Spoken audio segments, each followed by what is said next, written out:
परधर्मो भयावहः।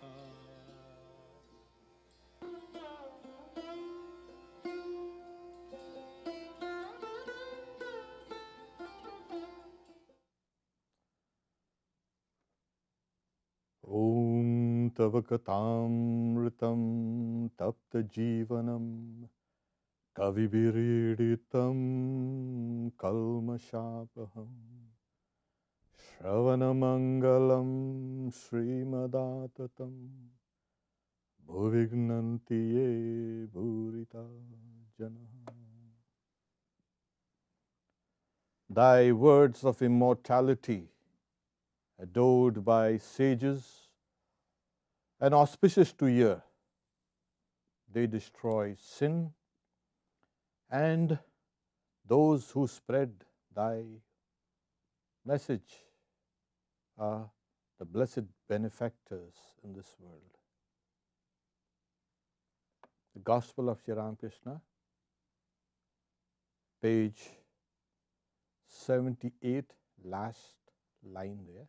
This is the second visit of M. or Mahendranath Gupta, the recorder of these teachings.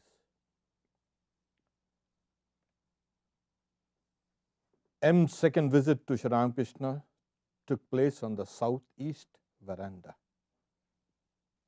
Now, those who have seen pictures or been to Dakshineshwar will know that there were two open verandas and there were two doors to Sri Ramakrishna. So one led to the southeast veranda and one to the northeast veranda.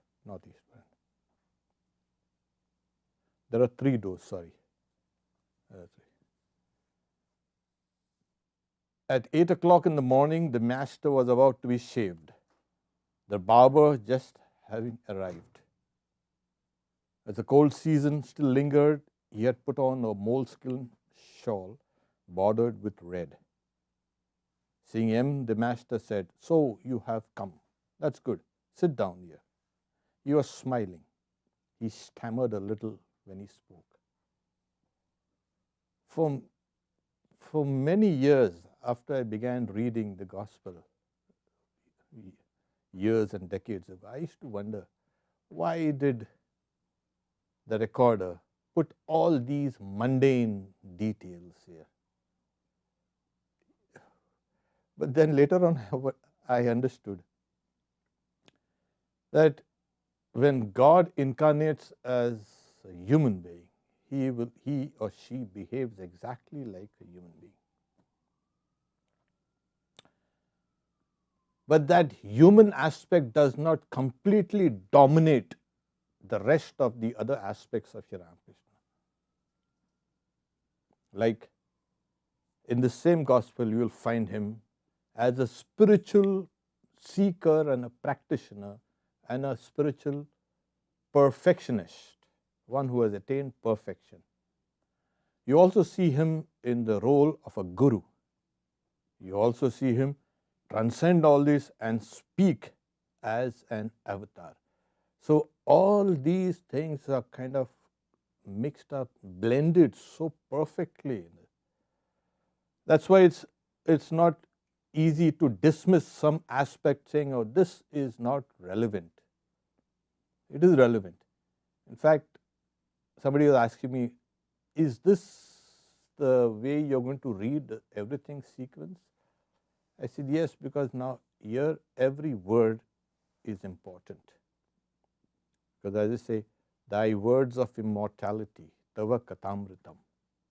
So these words can confer immortality. Even the mundane thing, yes, these are not mundane, you can say, aspects of the master. So Sri Ramakrishna used to stammer just a little. And Swami Vivekananda says that used to enhance the beauty of his speech. And it was 8 o'clock in the morning, the master was about to be shaved. Now those who are in India and who have seen it, shaving never happened there, sitting in a barber shop chair and getting a kind of a haircut, and no, it never. One had to sit on a mat on the floor and on the veranda, and the Baba used to sit down cross-legged there in front of and shave with that old cutthroat razors, But there's one thing that has always a little puzzled me. After his intense spiritual practices, his body had become extremely soft. And we have instances where saying it was like as soft as butter. And so was the skin. And that's the reason why there was always, he used to trim it. He had it trimmed, of course. And he never shaved his head, as I say, except when he was supposed to take up the role of a monastic. There you needed to. But just for kind of for the information that his skin and body was extremely soft and delicate. There were disciples who used to try to say, rub the master's feet, and they used to rub it so hard and say, oh my God, you're going to break my bones. What are you doing? Gently, just rub it. So you're about to be shaved, and the cold season had lingered, and here was the master being ready. Now the moleskin shawl, generally it's kind of brown and with a red border. That's another aspect. He was smiling. He had the most beautiful smile, because he inherited, as I say, when he had a vision of Sita and she entered into him, and that Sita's smile was so beautiful. It contained all her, you can say, anguish and suffering, and her divinity and her purity and her one-pointed devotion to Rama, everything. It encapsulated everything. So he had inherited that smile of Sita. So it was a very beautiful smile. He's saying he was smiling. Well, that's that smile. That was what drew people to. And his words, of course, he spoke in that dialect of the rural areas of Bengal, a little patois, that is rural Bengal, and it sounded so simple and so direct than the sophisticated language of Calcutta. There it is. So Sri Ramakrishna to him, where do you live? In Calcutta, sir. Where are you staying here? As you remember, he had come to his older sister. I am at Baranagar, at my older sister Ishan Kabiraj's house. Oh, at Ishan's. Well, how is Keshav now? He was very ill. Indeed, I have heard so too, but I believe he is well. Now, Keshav, as we know, he was one of the leaders of the Brahma Samaj. And this Brahma Samaj it was started by Raja Ram Mohan Roy, somewhere in the mid-1800s, a little even earlier. And then it had split, and Devendranath Tagore had become one of the leaders. And again it had split, and Keshav Chandra Sen had become one of the leaders. You get all these things in Bengal and in India, don't worry. Everybody doesn't have the same opinion about religion. They have their own ideas about religion. And this, it's translated, it has started a Brahma Sabha, and it became Samaj later on.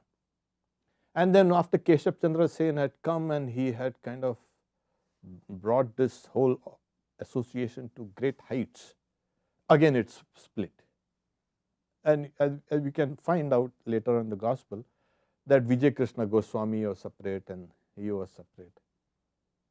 So it wasn't a unified house, it was a divided house. But Keshav Chandra Sen was, as I say, was a great orator, very learned, and he had taken up this role of a leader of this Brahma Samaj. The Brahma Samaj itself was a kind of an eclectic group of people. They had taken a little of all religions, and they had these doctrines of no image worship. They don't believe in a guru. They don't believe in temples and idols and all, and no personal God. They wanted an impersonal, you can say, God to be worshipped. So much for Brahma Samaj. It was a force to reckon with in those days, but it was only amongst the educated classes, and which was very meager in colonial India.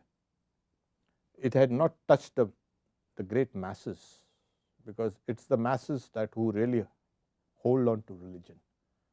So this was more like a kind of a gentleman's club. Today it's now, it has almost withered away. But Keshav Chandra Sen was, Sri Ramakrishna really liked Keshav Chandra Sen. And we will see later on what he speaks about Keshav. So he says, I made a vow to worship the mother with green coconut and sugar and Keshav's recovery. That is one of the, you can say, offerings that you can give it to the Divine Mother and pray that please help somebody or please cure somebody. I'll offer you this. It's more like a kind of in gratitude, not as a barter. Yeah, you've done this, I wanted this, and now. So this was Sri Ramakrishna had vowed that. Sometimes in the early hours of the morning, I would wake up and cry before her. Mother, please make Keshav well again. If Keshav doesn't live, whom shall I talk with when I go to Calcutta? And so it was that I resolved to offer her green coconut and sugar. Green coconut is nothing but tender coconuts, and that is offered because the milk of that tender coconut is delicious and nourishing. Sugar. Sometimes to sweeten that, if it's not too sweet, generally the tender coconut is offered whole, not the water is not kind of poured in a glass and offered, etc. So here Sri Ramakrishna is worried about Keshav's health and he's saying, whom will I go and speak to when I go to Calcutta? And it is true. Somewhere there is a part of a doctrine of an incarnation is before the very incarnation does arrive, there are people who come, souls, who come and smoothen out things before the very arrival of it. In one case is, you can see in the life of Christ, you had John the Baptist, who was preaching already some form of a doctrine that went against the orthodox views. So it made things easy for the incarnation to penetrate the people's minds. So it was the groundwork was being laid. Keshav was one of these people. There were others also, but Keshav was there. So he's saying, where will I go? Why? Because he had seen that this is a person who can take my ideas. And slowly, Max Muller in London, he was studying the life of the works of Brahmo Samaj, and he saw a slow orientation towards orthodox, you can say, religion. They had started off as a kind of mavericks and slowly were being drawn back into, they had started taking this Hari Sankirtan Naam and doing that dancing kirtan, congregational singing and congregational dancing and then meditation, etc., etc. So he was wondering, there must be something behind this Keshav. and he found it was Sri Ramakrishna, because Keshav Chandra Sen was writing about Sri Ramakrishna in his newsletters. And Max Muller later on, he wrote about in the 19th century, a magazine called The Real Mahatman, about Sri Ramakrishna there.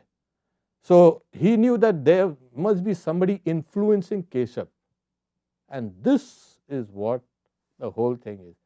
Somebody was influencing. Sri Ramakrishna wanted to go and meet him and say, whom will I go and talk to? And he says, tell me, what do you know of a certain Mr. Cook who had come to Calcutta? It is true that he is giving lectures. Once Keshav took me on a steamer, and this Mr. Cook too was in the party. This section will come much later on. We don't need to go into it. But Keshav Chandra Sen used to take his followers on a boat trip down the river Ganges, up and down. So this Mr. Cook was here. M. Yes, sir, I have heard something like that, but I have never been to his lectures. I don't know much about him. And it's obvious that he was preaching the Brahmo doctrines. Otherwise, he wouldn't have been friends with Keshav, etc. That's a time when a lot of Europeans were seeing some kind of correspondence between this Brahmo Samaj ideas and Christianity, because Keshav Chandra Sen, etc. had absorbed a lot of ideas from the Bible, etc. So they found this is the right place, so we can bring him to our side. Sri Ramakrishna, Pratap's brother came here. He stayed for a few days. He had nothing to do and said he wanted to live here. Now, Pratap's brother, it's not mentioned, but there was a Pratap Chandra Mazumdar who was one of the leaders of the Brahmo Samaj. Since this is the context of the Brahmo Samaj, it's obvious. This Pratap, later on, he also wrote a small booklet on Sri Ramakrishna with beautiful language and very skillful writing. He also attended the Parliament of Religions, and then when he saw everybody running after Swami Vivekananda and the Chicago people lionizing Vivekananda, he had turned cantankerous, as they say. He had become bitter, and he started attacking Ramakrishna, who had already passed by then, and Vivekananda. A lot of Sri Ramakrishna's disciples, the early disciples, were all members of the Brahmo Samaj. Swami Vivekananda, Swami Brahmananda, Swami Shardananda, and Swami Ramakrishnananda, all these were members. They had a large gathering there. So Pratap's brother came. I came to know that he had left his wife and children with his father-in-law. He has a whole brood of them, so I took him to task. Just fancy, he is the father of so many children. Will people from the neighborhood feed them and bring them up? He isn't even ashamed that someone else is feeding his wife and children, and that they have been left at their father-in-law's house. I scolded him very hard and asked him to look for a job. Then he was willing to leave here. There it is. It's obvious. This is one thing that you notice again and again in Sri Ramakrishna's life. He wanted each one to do their own duties, be responsibly, to take the responsibilities of yourself and your others also in the family. If you're a householder, you better look after your household. Don't try to become a monk. And if you're a monk, don't try to become like a householder. It's very clear. One thing Sri Ramakrishna always was saying, there should be no theft in the chamber of your heart. As they say, make your words and your thoughts one. He did not like hypocrisy. He did not like simulation. He's saying, you be true to yourself. Yeah, be responsible. And why should you run away? And worst is when you're trying to give away your duties or kind of avoid your duties, you're an escapist. And when it happens in the name of God, it becomes even worse. People, they think, oh, I'm very spiritual and this and that, and neglect their duties. That should not be. If you are devoted to God, you will do your duties even more better. So here he is scolding, and this is not a first instance. There were other instances also when he ticked them off. Go back to your home. Don't try to do all these things here. So, yeah. Now he comes, is asking personal questions, which Sri Ramakrishna very rarely did. Are you married? He's asking him. Yes, sir. Sri Ramakrishna with a shudder.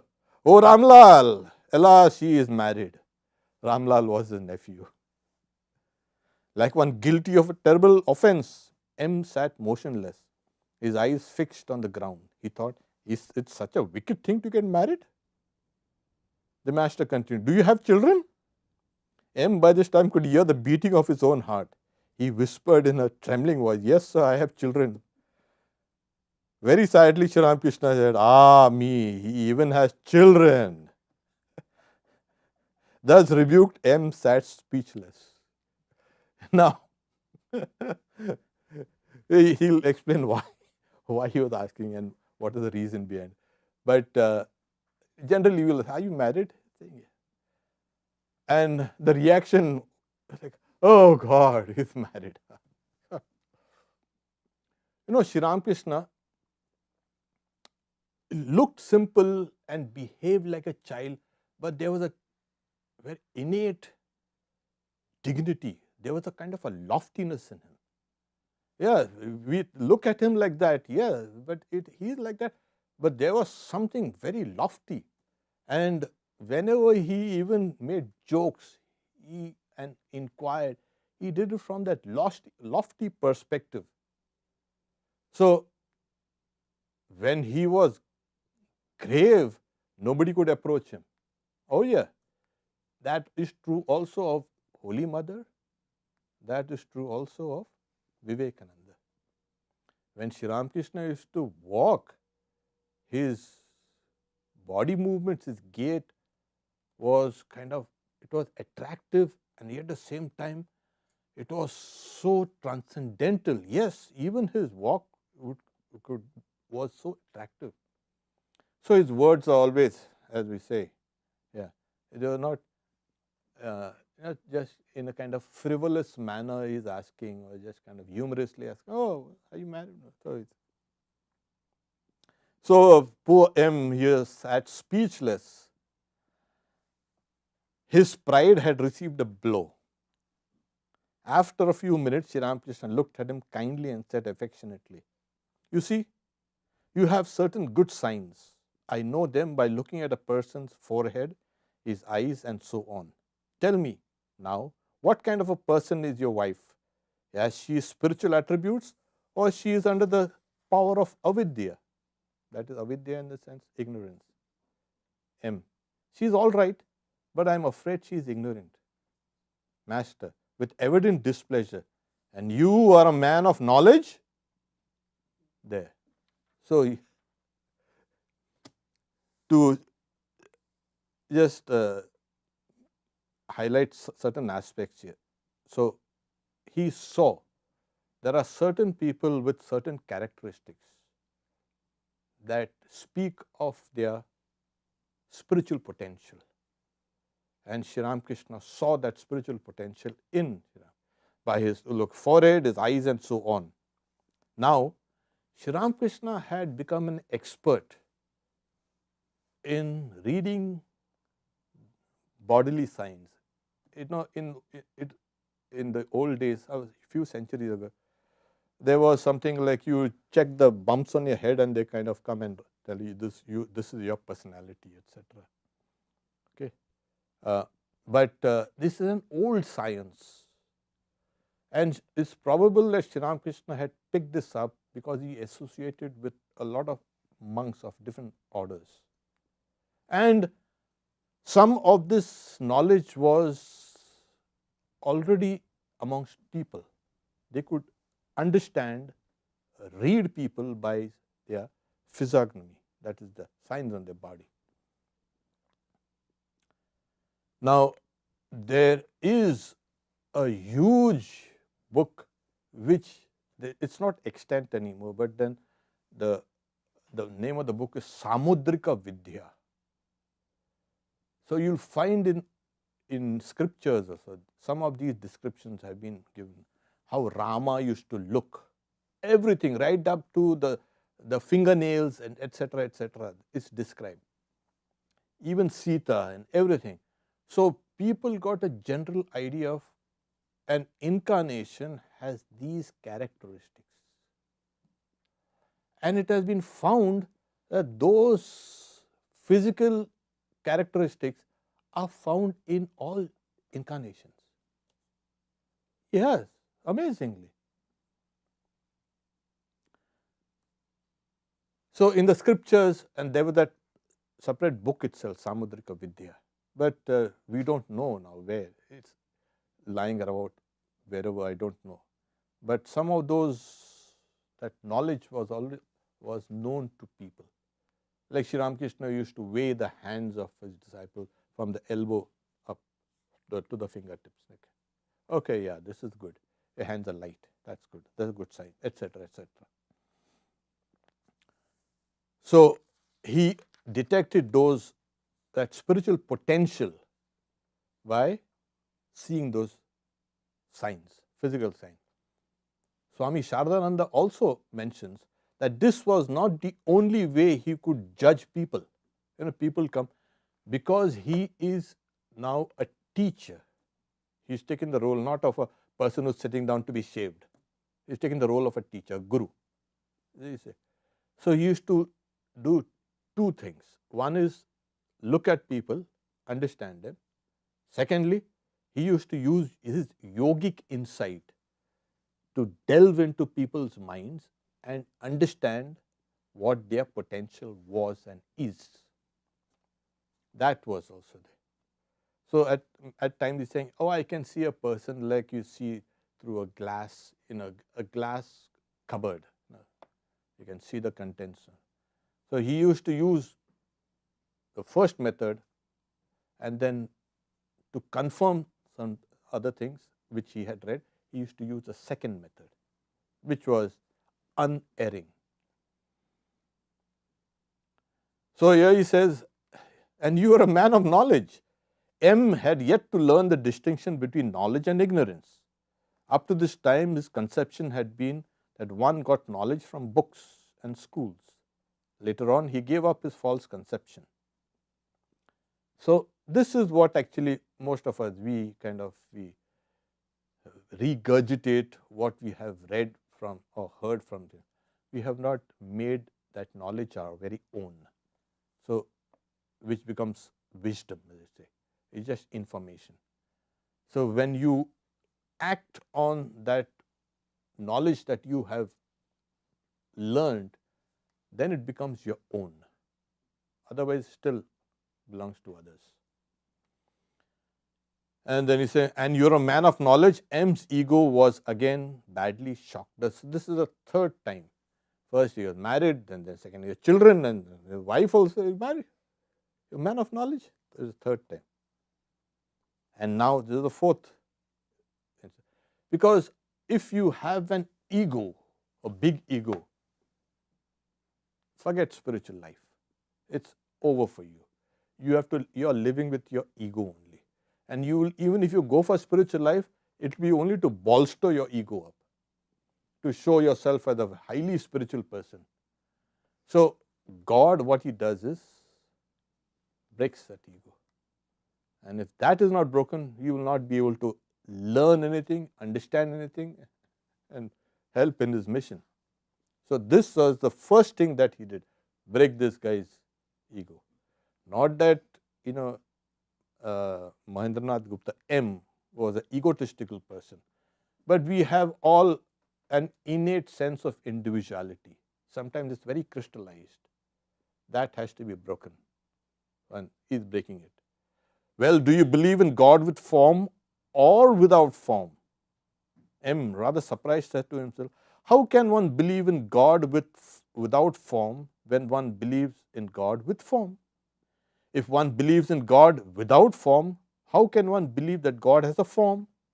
Can these two contradictory ideas be true at the same time? Can a white liquid like milk be black? Obvious. It's a kind of a logic that he's using.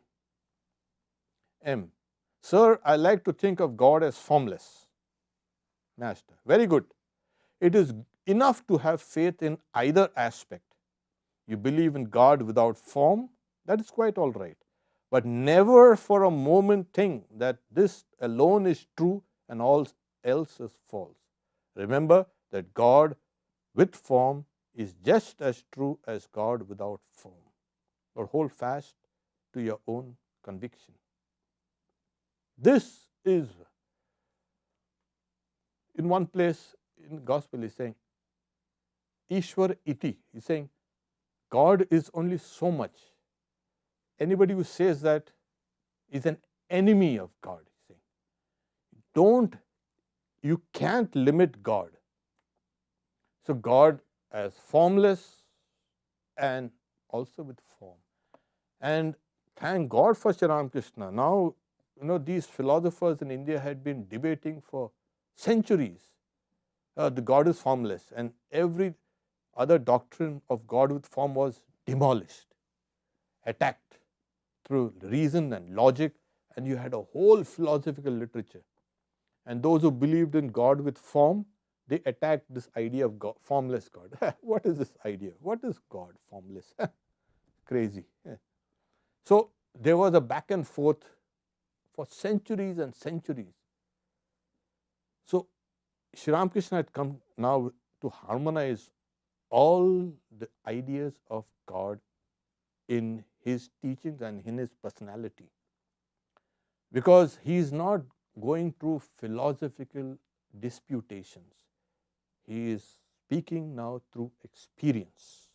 He is speaking as one who knows, and obviously he has to know.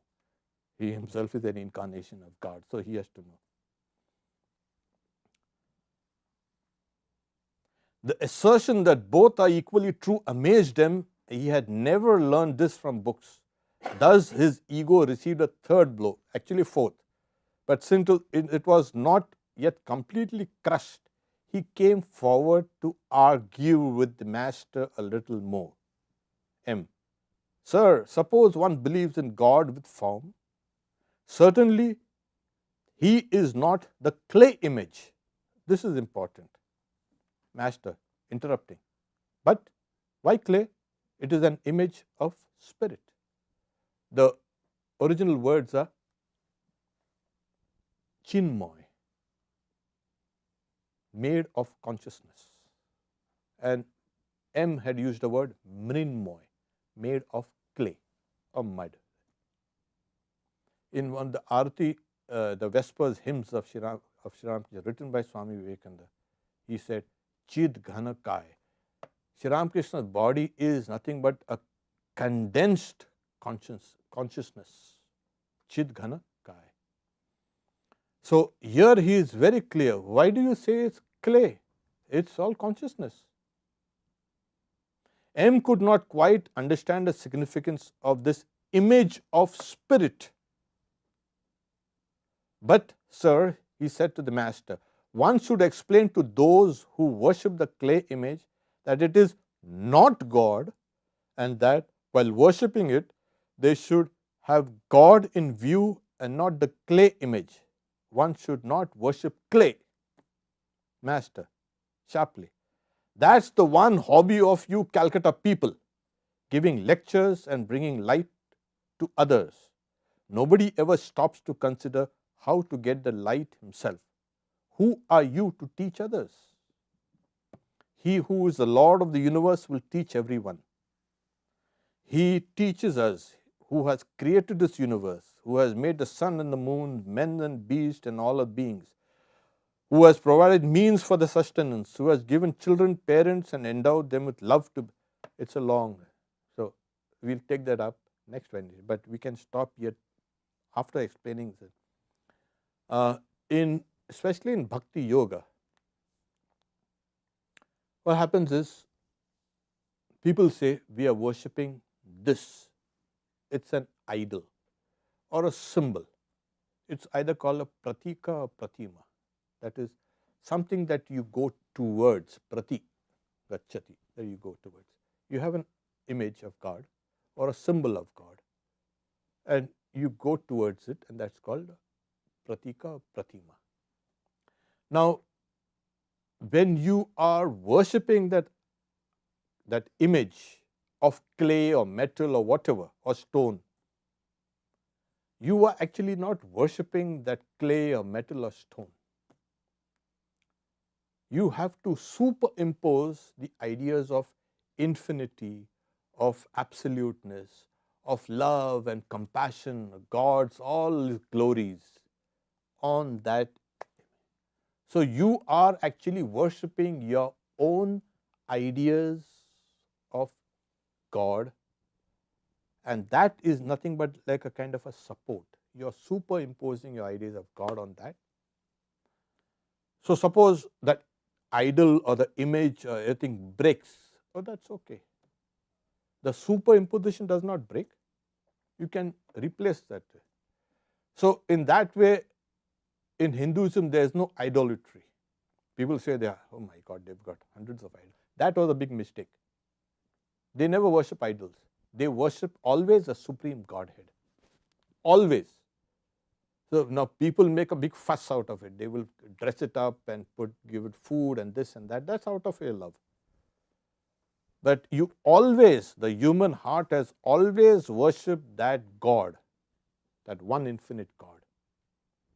And since you cannot tangibly see it here, you make a representation and you put it there and you worship that by superimposing your ideas of infinity on God. That is the idea. So in annual worship of Kali or Durga and all, the image is taken and immersed. Why do you spend so much time and money and all this worship, and then with great fanfare you immerse that idol? You shouldn't do it. But no, that is the idea. So that was the misconception about Hinduism that a lot of people had. They worship the idol worshippers. No, we don't worship idols. We never worshipped idols, and we will never worship idols. We are always worshipping that infinite God. So this was the idea in M's mind when he was bringing it. Sri Ramakrishna, and this is a valid argument. It's not that M was wrong. Now Sri Ramakrishna takes a very lofty view of this thing. He wants to say that everything is consciousness,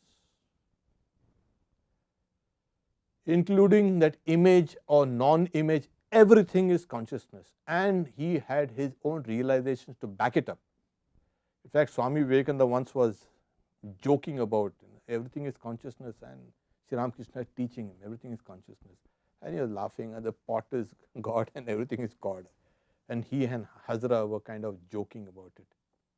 And Sri Ramakrishna comes out and says, "What are you laughing?" And he touches Swami Vivekananda, and in an instant, Swami Vivekananda sees that realization stayed with him for 3 days, that everything is actually consciousness, including image, including chairs, tables, everything was actually palpable. Now that can be experienced only at the highest level. Sri Ramakrishna had also told, "Oh, you're a small-minded person," telling Swami Vivekananda. The idea is go up there and come down and see everything as manifestation of that one consciousness. That one consciousness is called Chit consciousness, which is an attribute of Brahman, the reality.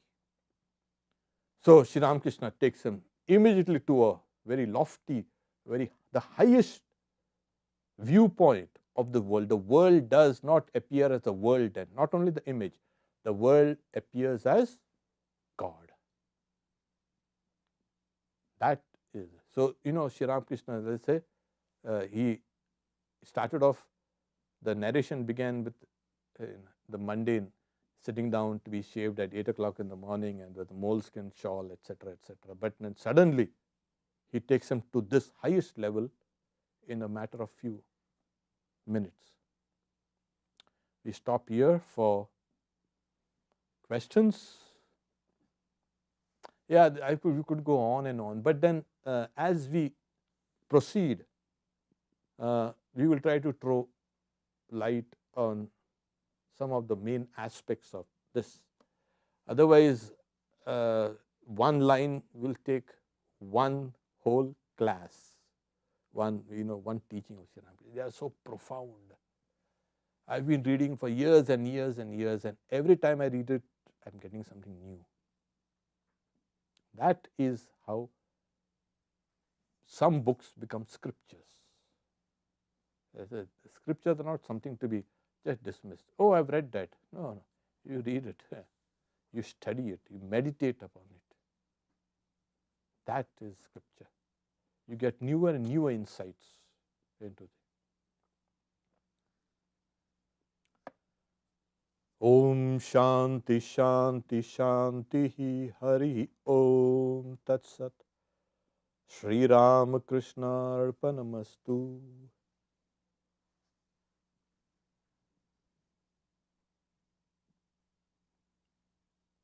Okay, apart from the thanks, there's not much. There's any questions here? Yeah, we'll just go along with this.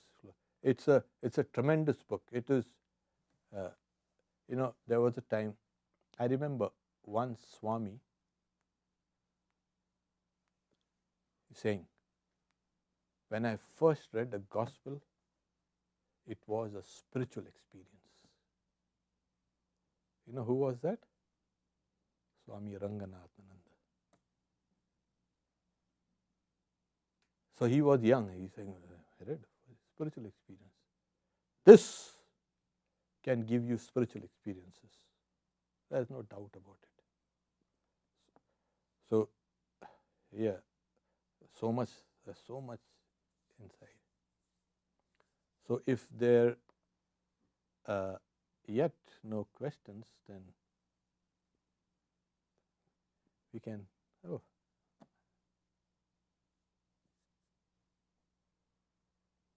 Shanti, Shanti, Shanti.